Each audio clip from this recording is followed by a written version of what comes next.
Welcome to Meganet TV. Tirumala Tirupati Devasthanam పాలక మండలి మరో కీలక నిర్ణయం తీసుకుంది.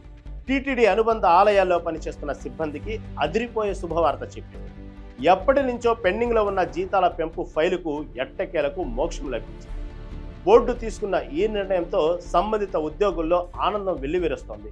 టీటీడీ పరిధిలోని వివిధ అనుబంధ ఆలయాల్లో పనిచేస్తున్న మొత్తం 62 మంది సిబ్బందికి ఈ జీతాల పెంపు వర్తించనుంది.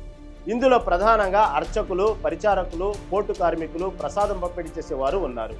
స్వామివారి కైంకర్యాలలో భక్తుల సేవలో తరిస్తున్న వీరికి తగిన గుర్తింపు ఇవ్వాలని బోర్డు భావించింది. గత కొంతకాలంగా చాలని జీతాలతో ఇబ్బంది పడుతున్నామని, వేతనాలు పెంచాలని ఈ సిబ్బంది టీటీడీని కోరుతున్నారు. వీరి విజ్ఞప్తులను పరిశీలించిన టీటీడీ చైర్మన్ బిఆర్ నాయుడు నేతృత్వంలోని పాలక మండలి సానుకూలంగా స్పందించింది.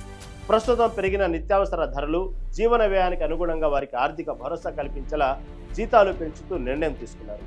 సంక్రాంతి పండుగకు ముందే టీటీడీ నిర్ణయం తీసుకోవడం విశేషం. ఇది ఆయా కుటుంబాలకు నిజంగా పెద్ద ఊరటని చెప్పాలి. తమ కష్టాన్ని గుర్తించి జీతాలు పెంచినందుకు అర్చకులు, పోర్టు కార్మికులు, ఇతర సిబ్బంది టీటీడీ పాలక మండలికి కృతజ్ఞతలు తెలుపుతున్నారు.